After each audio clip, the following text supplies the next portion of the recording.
예배 여러분들에게 봉독해드린 하나님 말씀, 우리 사도행전 6장 1절에서 7절에 있는 말씀을 통해서 감동이 만들어낸 기적이라고 하는 제목으로 함께 은혜 나누기를 원합니다. 먼저 기도하겠습니다. 하나님 아버지, 이 귀한 날 사랑하는 주의 백성들을 아버지 집에 불러주셔서 살아계신 하나님을 예배하게 하시니 감사합니다. 하나님, 신령과 진정으로 예배하는 자를 찾으시는 하나님, 오늘 우리를 축복하사 살아계신 하나님을 온전히 예배하게 하여 주시옵소서. 하나님, 말씀이신 우리 주님을 만나게 하여 주시옵소서. 그래서 하나님 앞에 붙들리는 축복을 경험하기 원합니다. 우리를 축복하사 귀한 감동 속에 거하게 하시고, 또 우리를 통해서 또 다른 사람들을 감동시키며 하나님을 감동시키고 하나님이 우리를 통해 일하시는 기적을 경험하게 하여 주시옵소서. 종의 입술에 기름 부어주시고 말씀해 주시기를 원하옵고 예수님 이름으로 기도하옵나이다. 아멘. 아멘. 시인 가운데 정현종 선생이라고 하는 사람이 있는데, 모든 순간이 꽃봉오리인 것을 이라고 하는 제목의 시를 썼는데 이런 시입니다. 나는 가끔 후회한다. 그때 그 일이 노다지였을지도 모르는데, 그때 그 사람이, 그때 그 물건이 노다지였을지도 모르는데, 더 열심히 파고들고 더 열심히 귀 기울이고 더 열심히 사랑할 걸 반벙어리처럼 귀머거리처럼 보내지 않았는가. 우두커니처럼 더 열심히 그 순간을 사랑할 것을, 모든 순간이 다 꽃봉오리인 것을, 내 열심에 따라 피어날 꽃봉오리인 것을.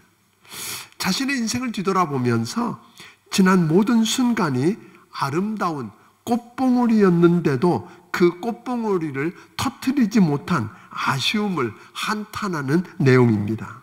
그렇습니다.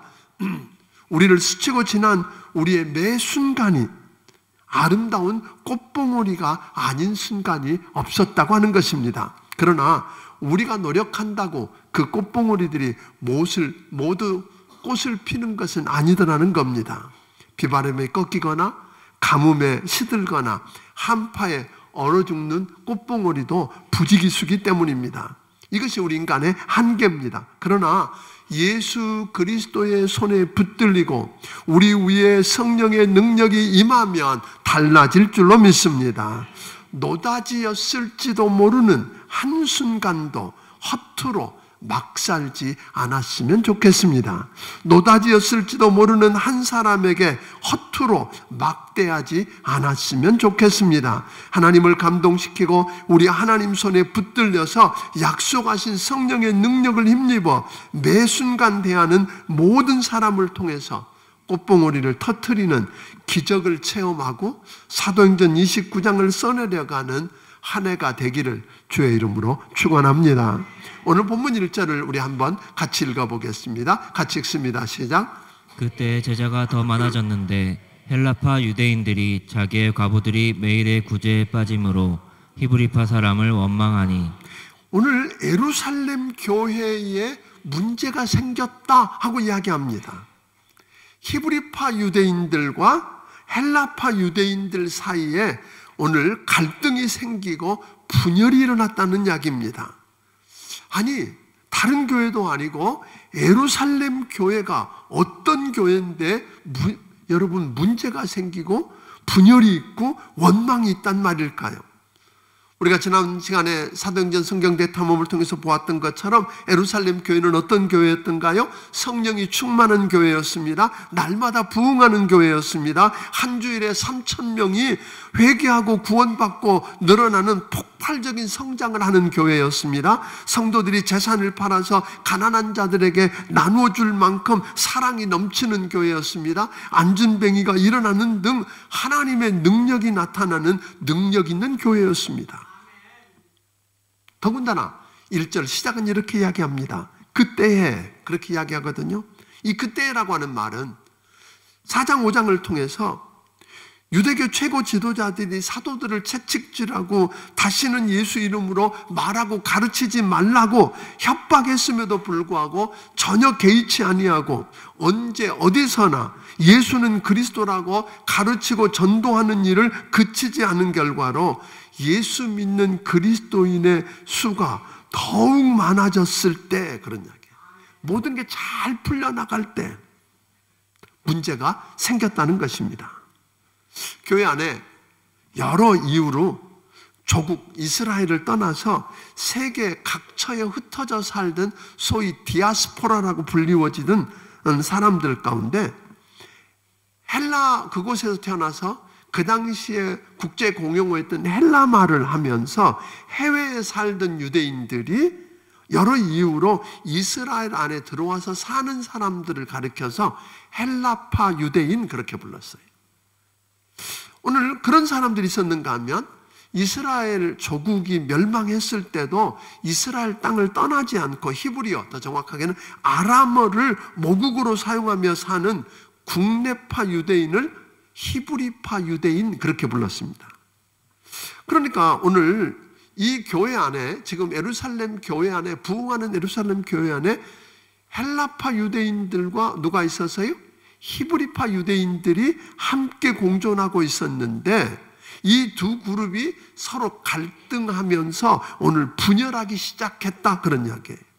이유인즉슨 이런 겁니다.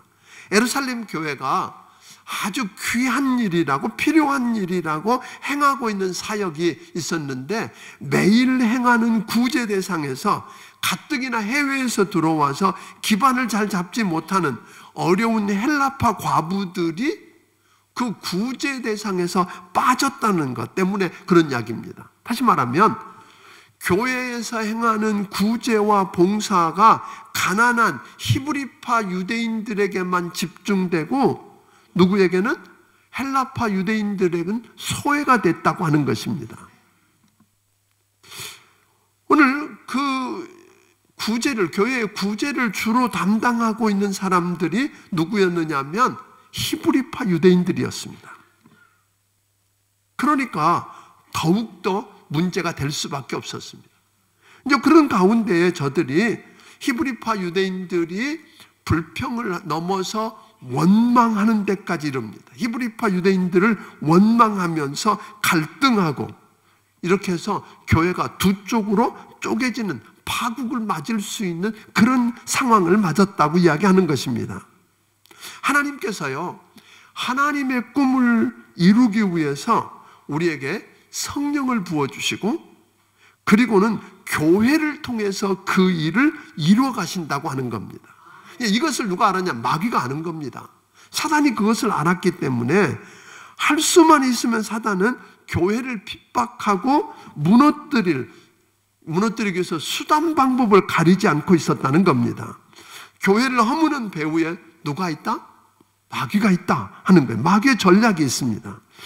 그러니까 오늘 여기 보면 마귀는 교회를 무너뜨리기 위해서 두 가지 전략을 사용했던 것을 초대교회를 통해서 보게 됩니다. 하나는 여러분들이 4장 5장을 들여다보면 사도들을 잡아다 가두기도 하고 때리기도 하고 핍박을 하기도 하고 때로는 그 다음에 넘어가면 때로는 어떤 사람들을 죽이기도 하면서 교회를 박해합니다. 그렇게 하면 뭐 할 줄 알았어요? 교회가 무너질 줄 알았습니다. 교회가 없어질 줄 알았는데 그 교회가 오히려 그렇게 핍박하고 박해하면 할수록 더 단단해지고 성도들이 두려워 떨면 믿지 않을 줄 알았는데 오히려 주님을 더 사랑하고 주님을 더 의지하고 믿음의 색깔이 더 선명해지고 하나가 되더라는 거예요. 그래서 마귀가 이 첫 번째 전략 가지고 안 되는구나, 그래서 사용한 전략, 두 번째 전략이 교회 내부 분열이었습니다. 교회 내부의 사람들을 분열시켜서 서로 반목하고 갈등하며 싸우다가 스스로 무너지게 만드는 전략이었습니다. 내부 문제로 인한 분열은 안으로는 너무 성도들이 너무 고통스럽고 또 그래서 그 고통 때문에 몸살을 앓습니다. 아파합니다.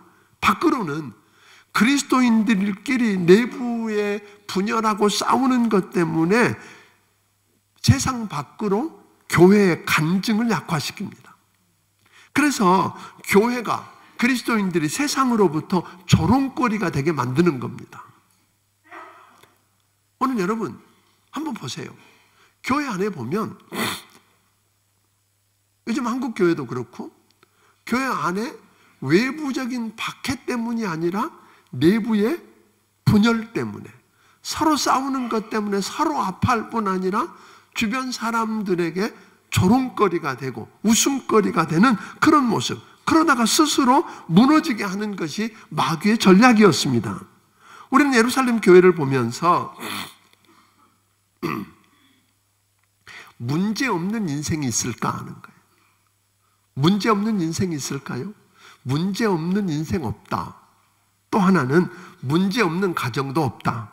문제 없는 교회도 없다 하는 거예요. 이해가 안 됩니까? 왜 그러냐면 문제 있는 사람들이 있는 곳에는 어디든지 뭐가 있을 수밖에 없어요? 문제가 있을 수밖에 없다고 하는 것입니다. 문제 없는 곳을 찾아가려면 천국 가셔야 합니다. 아니면 공동묘지로 가셔야 합니다.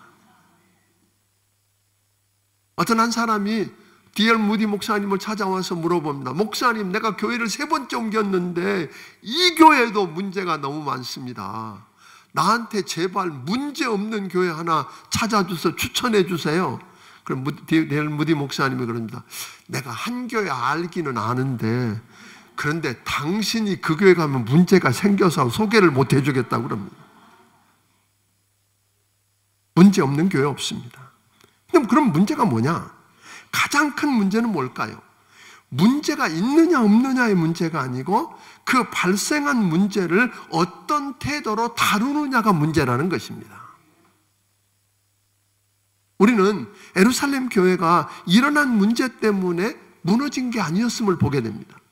금방 깨질 것 같고 금방 끝날 것 같고 없어질 것 같았던 그 교회가 오히려 그 문제 때문에, 그 문제를 감동적으로 그 문제를 잘 다루고 났기 때문에 오히려 더 큰 축복을 경험했다는 것입니다. 그러니까 문제는 위장하고 우리를 찾아오는 뭐라고요? 축복의 기회라고 하는 것입니다. 6장 7절을 우리 한번 같이 읽어보겠습니다. 6장 7절 읽습니다. 시작. 하나님의 말씀이 점점 왕성하여 예루살렘에 있는 제자의 수가 더 심히 많아지고 허다한 제사장의 무리도 이 도에 복종하니라. 네, 서로 저들이 갈등하고 그래서 원망하면서 문제가 많아졌기 때문에 깨지고 무너질 줄 알았습니다. 이제 다 끝났다고 생각했습니다. 그런데 하나님의 말씀이 더 왕성하게 퍼졌답니다. 그래서 예루살렘에 예수 믿는 제자의 수가 더 심히 많아지고 도저히 난공불락같이 여겨졌던 제사장들까지 예수 믿고 구원받는 기적이 일어났다는 것입니다. 아멘? 이게 놀라운 일이죠. 그 핍박 때문에 안 되다가 이제는 내부 분열을 일으켜서 내부 분열로 무너질 줄 알았던 그 교회가 오히려 문제를 잘 해결하고 났더니 놀라운 기적을 경험합니다. 그것 때문에, 그 교회 때문에 예루살렘의 제자의 수가 더 심히 많아지고, 아멘? 제자의 수가 뭐하고요? 심히 많아지고, 그리고 그 제사장의 무리들이 주께로 돌아오는 놀라운 역사가 일어났어요. 이 사건 때문에 하나님의 꿈인 사도행전 1장 8절, 우리 다 암송하시죠? 우리 같이 한번 암송을 해볼까요? 자, 시작. 오직 성령이 너희에게 임하시면 너희가 권능을 받고, 좀 띄워주세요. 지금 입만 벌리지 말을 안 하는 사람이 너무 많아. 같이 다시 하겠습니다. 시작. 오직 성령이 너희에게 임하시면 너희가 권능을 받고 예루살렘과 온 유대와 사마리아와 땅끝까지 이르러 내 증인이 되리라 하시니라. 그러니까 예루살렘을 넘어서 유다와 사마리아를 거쳐 땅끝까지 가야 하는데, 땅끝까지 가서 복음을 전해서 그 사람들을 주께로 인도하고 구원해서 하나님의 나라를 이 땅에 세우는, 아멘? 하나님의 왕국을 세우는 일을 이루어야 하는데 저들은 예루살렘 교회가 부흥하니까 예루살렘에만 머물러 있었어요. 하나님의 꿈이 뭔지, 하나님께서 명한 게 뭔지 잊어버리고 자기의 성장하는 데만 머물러 있었던 그들에게 유다와 사마리아까지 들어가고 땅끝까지 나아가는 돌파구를 여는 사람들이 이 사건을 통해서 이루어지게 되었다는 겁니다. 그렇다면 예루살렘 교회는 도대체 문제를 어떻게 다루었길래 이런 놀라운 축복을 경험할 수 있었을까요? 여기서 우리도 우리가 만난 문제 때문에 여러분 너무 두려워하지 마십시오.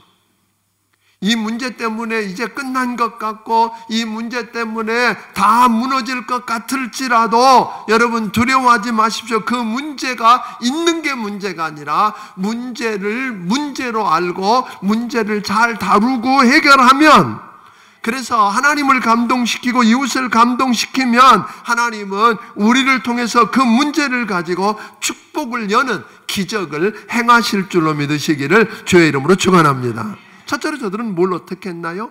문제를 문제로 솔직하게 인정하고, 문제를 문제로 인정했을 뿐 아니라 미봉책으로 살짝 덮고 그냥 없는 것처럼, 없다고, 있는 문제를 없다고 그런 것도 아니고 그 문제를 그냥 적당하게 그 현상만 피하기 위해서 하는 게 아니라 근본을 해결하는 태도로 가졌다는 거예요. 그러니까 헬라파 유대인들이 자기들에게 속해 있는 헬라파 과부들이 매일의 행하는 구제에서 빠지는 문제를 가지고 불평하다가 원망하는 소리를 내었을 때 그것을 들었던 제자들, 사도들의 태도입니다. 사도들은 이 문제를 어떻게 해결했을까요? 우리는 쉽게 문제가 있으면 이렇게 해결하려고 합니다. 예루살렘 교회가 지금 무엇 때문에 문제가 생겼죠? 구제하는 것 때문에 생겼습니다. 구제 때문에, 도와주는 것 때문에 문제가 생긴 겁니다. 실컷 구제했는데 원망이 생긴 겁니다. 근데 실제로 보면 헌금하고 주는 사람은 불평이 별로 없습니다. 오히려 뭐 때문에? 도움을 받는 사람이 적게 받았느니 아니면 안 좋은 걸 받았다고 불평합니다. 그러면 그런 의미에서 보면 여러분, 받는 것보다 주는 자가 되기를 주의 이름으로 축원합니다. 이렇게 내가 도와줬는데 불평이 들어오면 우리는 어떻게 되죠? 우리는 주로 우리가 도와주었는데 불평에 적으면 적은 대로, 많으면 많은 대로 받는 거지. 안 주면 어떡하려고? 오늘부터 나 안 해. 나 안 도와줄 거야. 그렇게 해결하려고 하는 겁니다. 구제 때문에 생긴 문제니까 뭐 안 하면 돼요? 구제 안 하면 문제를 해결할 수 있다고 생각하는 겁니다. 문제가 생기면 그 문제를 해결하려고 하는 것보다 중단하고 포기하는 것으로 해결하려고 한다는 겁니다. 여러분, 사실 중단하는 것보다 쉬운 일은 없습니다. 여러분, 예를 들면 찬양대를 하거나 목자를 하거나 교사 목자를 하거나 주차 관리를 하거나 주방에서 일을 하는 어떤 일을 맡았든지 간에 그 일을 섬기다가 보면, 일을 안 하면 몰라도 하다 보니까 뭐가 생겨요? 문제를 경험합니다. 문제가 생깁니다. 그럴 때 가장 쉽게 해결하는 방법은 뭐예요? 나 안 해. 문제 해결하는 것을 나 이것 때문에 상처받았다고, 이것 때문에 아프다고 힘들다고 하면서 사표 내던지고 나가는 것으로 문제를 해결하려고 합니다. 이것은 포기지 해결이 아닙니다. 마귀는 내가 그렇게 희생했는데 이것밖에 안 해주는 거야 하고 섭섭한 마음을 우리 안에 집어넣고, 그러면서 그러니 그만둬라, 그만두라고 우리를 부추깁니다. 여러분, 거기에 속으면 마귀가 쾌재를 부를 것입니다. 포기하지 않고 문제를 해결하려면 수고가 따릅니다. 고생이 따릅니다. 희생이 따릅니다. 그래도 해결하면 하나님이 감동하시고 놀라운 기적을 선물로 주실 줄로 믿으시기를 바랍니다. 예루살렘 교회를 다시 들여다봅니다. 사도들은 헬라파 유대인들이 와서 불평을 합니다. 왜 우리에게 속한 헬라파 과부들은 구제에서 빠뜨리는 거야? 왜 차별하는 거야? 하고 문제를 가지고 나왔을 때에 사도들은 모든 제자들을 다 모아놓고 미봉책을 쓰고 그 문제를 그냥 덮으려고 하지 않았습니다. 사도들은 그 문제의 원인이 우리에게 있습니다. 왜? 실제로 구제를 맡아 하던 사람들이 누구예요? 사도들이었습니다. 우리는 구제하는 일이 중요한 일이지만 교회의 본질이 아닌데, 교회의 본질인 하나님의 말씀을 전하고 가르치는 사역과 기도하는 일을 제쳐놓고 우선순위를 잘못 정하고 거기에 매달리다가 온 문제입니다. 사람이 구원받고 변화되고 하나님께서 개입해서 일하시게 하는 기적을 경험하려면 우리는 하나님의 말씀 전하고 하나님께 기도하고 하는 일에 전무해야 할 것 같습니다. 그러니 이 일을 잘 맡아서 할 수 있는 사람들을 뽑아서 그 일을 하게 합시다. 서로 견제하고 경쟁할 사람을 찾은 게 아니에요. 오늘 어떤 게 더 중요하고 덜 중요하다는 이야기도 아니에요. 사도들은 하나님이 저들을 불러서 세운 역할이 말씀을 가르치고 말씀을 전하고 기도하는 일에 전무하게 하는 일이 자기들의 역할인데 그 전문이 아닌 것에 매달리느라고 둘 다 놓쳤다, 그런 이야기예요. 그러니까 이 일을 잘할 수 있어서 서로 보완해 줄 수 있는 사람들을 택합시다. 그래서 7명을 잘할 수 있는 사람 7을 뽑아서 그들에게 일을 맡깁시다 하고 이야기합니다. 그러니까 견제하고 경쟁할 사람이 아니라 역할이 다르니까 서로 보완해서 더 잘할 수 있도록 사람을 뽑자고 이야기하는데, 그런데 자격이 어떤 사람을 뽑았으면 좋겠냐면 성령과 지혜가 충만한 사람. 어떤 사람은요, 지혜는, 우리 성령은 충만한 것 같은데 뭘 앞뒤 가릴 줄을 몰라. 지혜가 없어. 이러면 곤란하고, 어떤 사람은 똑똑하고 일에 서두는 잘한 것 같은데 너무 또 세상적이야. 이것도 안 된다는 거예요. 그래서 성령이 충만한데 지혜가 있고, 스스로 성령이 충만하고 지혜가 있다고 나서는 사람이 아니라 모든 사람이 인정하고 박수주고 칭찬해주고 믿고 신뢰할 그런 사람을 뽑읍시다. 그래서 뽑았던 사람 7명이 있습니다. 그 사람을 5절은 이렇게 말합니다. 5절을 읽습니다. 시작. 온 무리가 이 말을 기뻐하여 믿음과 성령이 충만한 사람 스데반과 또 빌립과 브로고로와 니가노르와 디몬과 바메나와 유대교에 입대했던 안디옥 사람 니골라를 택하여. 여러분들 그냥 이렇게 이름을 읽으면 잘 이해가 안 되지만 이 이름들은 7명의 이름은 하나같이 히브리식 이름이 아닙니다. 헬라식 이름입니다. 그러니까 다시 말하면 이 사람들이 다 누구라는 거예요? 헬라파 유대인 그리스도인들이 7명 전원이 다 헬라파 유대인이 뽑혔다는 거예요. 여러분 아세요? 12제자가 모든 사도들이 다 히브리파 유대인들입니다. 그러니까 거기에 주류가 누구예요? 히브리파 유대인들입니다. 숫자도 다수입니다. 그런데 저들은 자기들의 사람을 뽑은 게 아니라 세상을 향해서 더 열려있고 경험이 있는 해파 헬라파 유대인들을 집사로 세웠다 하는 이야기입니다. 양보했다는 말입니다. 다수파인 국내파 이 유대인들이 소수파인 해파 유대인들에게 자리를 내놓았다는 겁니다.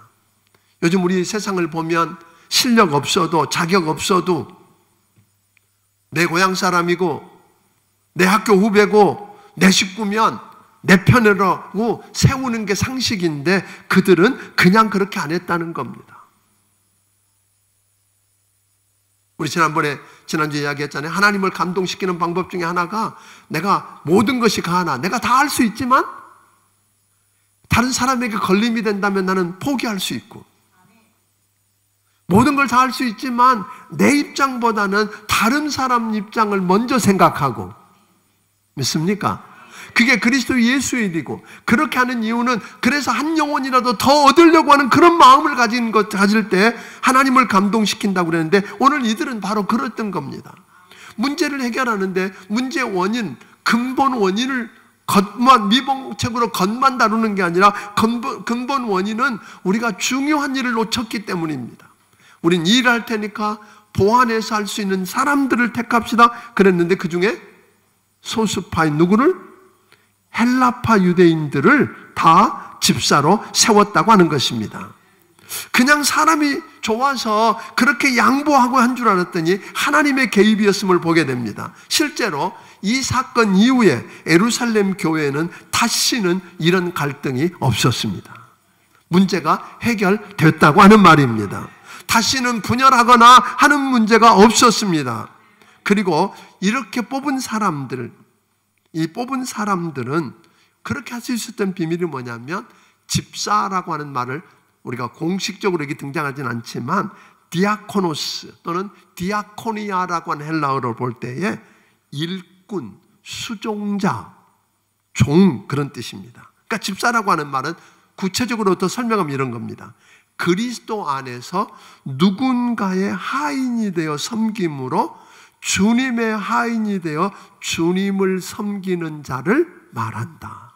그러니까 저들은 그렇게 뽑힌 7사람은 명예라고 생각하지 않았습니다. 계급이라고 생각하지 않았습니다. 오히려 자기는 뭐라고 생각했어요? 하인이 되어서 주님을 섬기듯 다른 사람을 섬기는 일을 한다 하는 것이었습니다. 그런 자세로 했기 때문에 문제가 없었습니다. 또한 헬라파 유대인이었던 이 집사, 7집사 중에 스데반과 빌립 집사를 들여다보면 그 히브리파 유대인들과는 달리 마음이 열려 있었습니다. 솔직하게 말하면 사도들 가운데서도 히브리파 유대인들은 어디를 잘 못 들어가요? 사마리아, 그 개각구, 원수각구, 이런 사마리아 땅을 상종도 안 했습니다. 접촉만 해도 부정하다고 가까이 그 땅도 안 밟으려고 했었는데, 오늘 놀랍게 이 빌립은 어떻게 하죠? 사마리아 땅에 들어가서 사마리아 성에 있는 사람들을 형제로 끌어안고 그들에게 복음을 전해서 구원받게 하고, 아멘? 그들에게 예루살렘에서 히브리인들에게 임했던 동일한 성령이 그들에게 임하는 역사를 보게 합니다. 그게 필립 같은 헬라파 유대인이 있었기 때문에 가능한 겁니다. 뿐만 아닙니다. 스데반 보세요. 대부분의 히브리파 유대인들 가운데서는 하나님은 예루살렘에 있는 성전 안에 계신다, 그렇게 생각했어요. 근데 그는 이야기합니다. 돌과 나무와 흙으로 만든 성전을 하나님과 동일시하는 건 잘못이야, 그런 거예요. 하나님은 이 예루살렘 성전 안에만 계시는 게 아니야. 하나님은 성전이 없을 때도 역사하셨고, 하나님은 성전이 없는 곳에서도 역사하시고, 아멘? 하나님은 그의 백성이 있는 곳에 지금도 일하신다 하는 거죠. 하나님의 성령이, 오순절 성령이 예루살렘 성전에 제사장들에게 임한 게 아니라 예수 그리스도를 구주와 주님으로 믿고 약속을 붙들고 기도하는 하찮은 사람들에게 임했다는 거예요. 성전에 하는 곳에. 그런 역사를 통해서 결국은 설교하는데, 그가 성령과 지혜가 충만해서, 권능과 은혜가 충만해서 설교하니까 유대인들이 감당을 할 수가 없어서 시기하고 거짓 증언을 해서 결국 돌로 쳐서 죽입니다. 그런데 그를 죽일 때에 여러분, 놀라운 일이 일어납니다. 그 죽이는 걸 합당하게 여겼을 뿐 아니라 그 옷을 맡아서 가장 가까운 데서 지켜보던 사울이라고 하는 사람을 통해서, 오늘 스데반이 십자가에 못 박아 죽고 그냥 끝나버린 줄 알았던 예수가 부활하실 뿐만 아니라 하나님 우편 보좌에 앉아 계시면서 그에게 보고 계시는 하나님을 증거했거든요. 그리고 그들을 죽이는 저들을 용서하는 모습을 보면서 감동을 받습니다. 이게 소위 사울의 탄생입니다. 결국은 이 사울을 통해서 13장부터 28장을 통해 하나님의 꿈을 이뤄가는 일에 종지부를 찍게 하는 일을 감당했다고 하는 겁니다. 그러니까 여러분 보면 물론 하나님 앞에 가면 골을 넣었던 스데반이나 벨렙이나 또 바울 같은 사람들을 귀하게 여기겠지만, 그런데요, 더 중요한 것은 그런 거예요. 다 숫자가 많으면서 기득권을 가지고 있으면서 자기가 스트라이커가 돼서 골을 넣는 일을 하겠다고 나선 게 아니라 나보다 더 잘할 수 있는 헬라파 사람들에게 스트라이커 자리를 내놓고 자기는 어시스터가 되겠다고 물러났던 이 히브리파 유대인들 때문에 이런 역사가 일어났다는 것입니다. 그러니까 중요한 것은 문제가 있을 때 그 문제를 어떻게 바라보고 그 문제를 어떻게 풀어가겠느냐는 거예요. 여러분, 문제가 있으십니까? 그냥 문제가 아니라 그 문제가 너무 커서 한 발자국도 나갈 수 없고 이제 다 끝났다고 여겨지는 일들을 여러분 만나고 계십니까? 여러분의 직장에서, 여러분의 가정에서, 아니 심지어 교회 안에서 이런 일들을 경험하고 있을지 모르겠습니다. 여러분, 그 문제가 있기 때문에 여러분 끝난 거 아닙니다. 문제가 너무 크기 때문에 끝난 거 아닙니다. 문제 없는 곳 없습니다. 그러나 그 문제를 어떻게 바라보고 그 문제를 어떻게 푸느냐에 따라서 여러분의 미래는 달라질 것입니다. 이것을 우리가 오늘 가르쳐주고 있거든요. 예루살렘 교회가 문제 때문에 망하지 않았던 것은 뭐예요? 오히려 그 문제를 통해서 하나님을 감동시키고 다른 이웃들을 감동시켰잖아요. 다수이면서, 주류이면서, 자기가 스트라이커가 돼서 내가 골 넣어야 된다고, 그래서 내 이름을 드러내야 된다고 말하지 않습니다.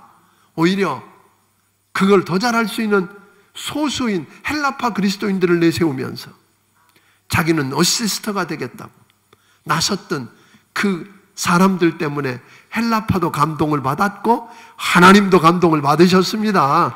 그래서 하나님의 역사가 이루어지는, 오늘 이 사도행전 6장은 별것 아닌 것 같고 너무 익숙한 본문이지만 이 사건이 사도행전을 방향을 바꾼 사건입니다. 믿습니까? 결국은 문제 때문에 새로운 역사들을 만났다는 것입니다. 성도 여러분, 부탁합니다. 문제가 있습니까? 문제 있으면 문제 있으니까 뭐예요? 피하면 됩니까? 도망가면 됩니까? 아닙니다. 그건 포기입니다.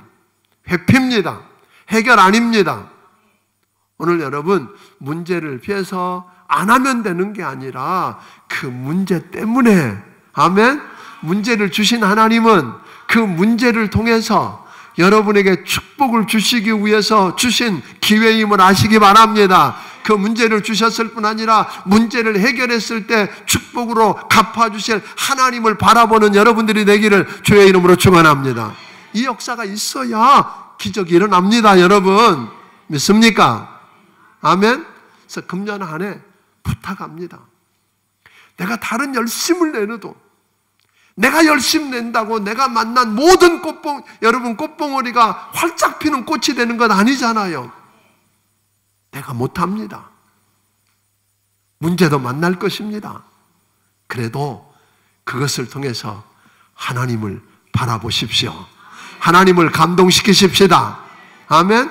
우리 지난주에 얘기했던 것처럼 할 수 있지만 다른 사람이 걸림이 된다면 포기하고 내 입장보다 다른 사람 입장을 먼저 생각해서 한 영혼이라도 더 구원하려고 하는 그 마음을 인해서 하나님이 감동하셨던 것처럼 오늘 여러분과 내 삶을 통해서 어떻게 하면 금년 안에 하나님을 감동시킬 수 있을까요? 여러분, 사도행전 성경대 탐험을 오후 2시에 하는데 참석하자고 하는 이유는 그냥 와서 성경 지식 넓히라는 이야기 아닙니다. 저는 기도 제목이 있습니다. 하나님, 우리 교회 성도들이 사도행전 28장을 6주에 걸쳐서 감당하는 동안에 매일 사도행전 한 장을 읽고 그 책을 가지고 풀어가면서 오늘 그 말씀이 그대로 저들의 인생 속에 이루어지는 기적을 경험하게 하여 주옵소서. 아멘. 하나님이 여러분을 붙들고 오늘 이 시대에 하나님의 역사를 이루어가는 사도행전 29장이 쓰여지기를 주의 이름으로 축원합니다. 이 역사가 일어나기를 바랍니다. 또 일어나야 합니다. 그래야 살 수 있습니다. 안 그러면 우리는 다 문제 때문에 주저앉을 것입니다. 서로 싸우고 분열하다가 세상 사람들의 조롱거리가 되어서 웃음거리가 되어서 비웃음거리가 되어서 비난받다가 그러고 사라질 것입니다. 사랑하는 여러분, 우리에게 하나님이 계십니다. 아멘. 그 문제를 바꿔서 축복으로 바꾸실 수 있는 하나님이 우리 아버지십니다. 기도하겠습니다.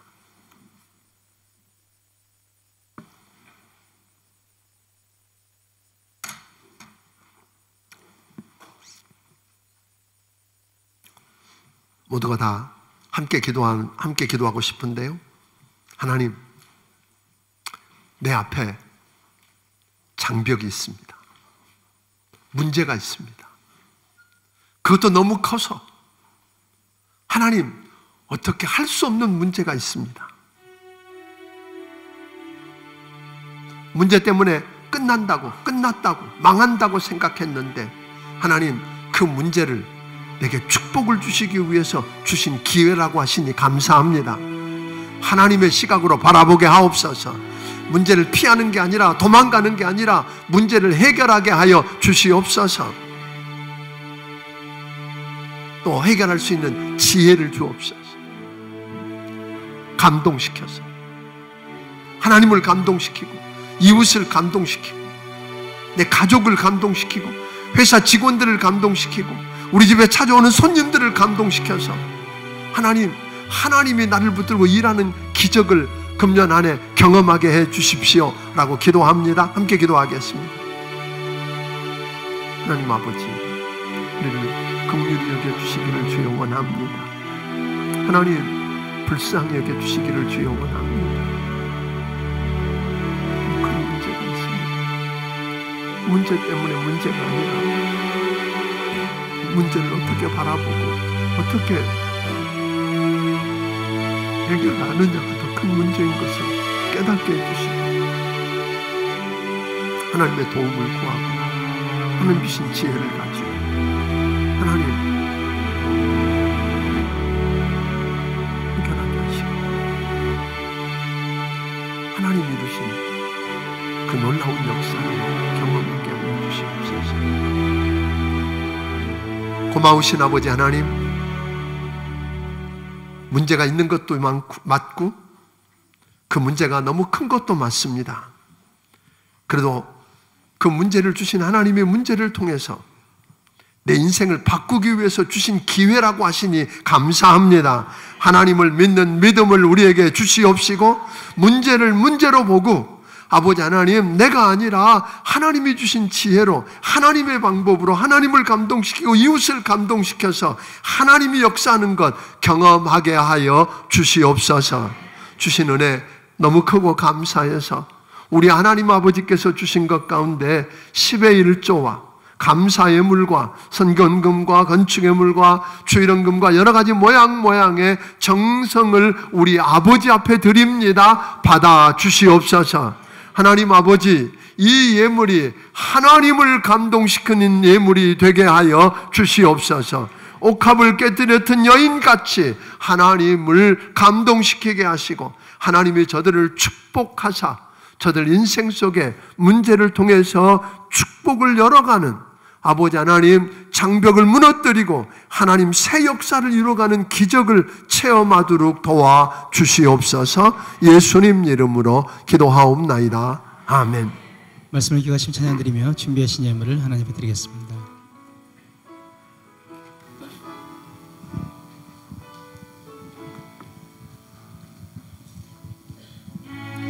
내 마음의 주를 향한 사랑이 내 마음의 주를 향한 사랑이 나의 말엔 주가 주신 진리로 나의 눈에 주의 눈물 채워주소서.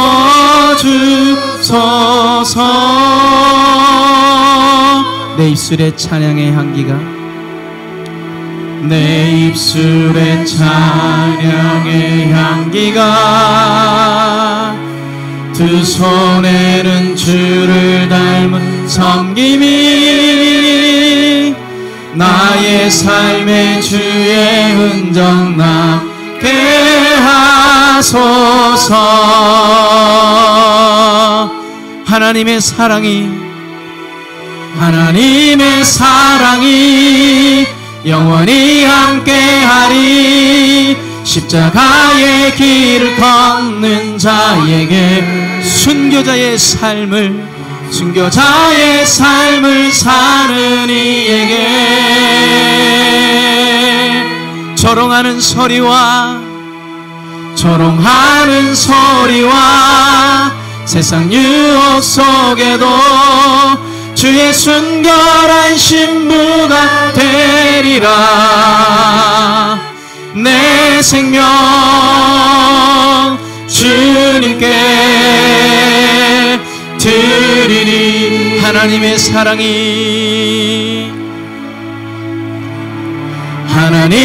사랑이 영원히 함께하리. 십자가의 길을 걷는 자에게 순교자의 삶을 사는 이에게 조롱하는 소리와 세상 유혹 속에도 주의 순결한 신부가 되리라. 내 생명 주님께 내 생명 주님께 내 전부 주님께 내 전부 주님께 드리리.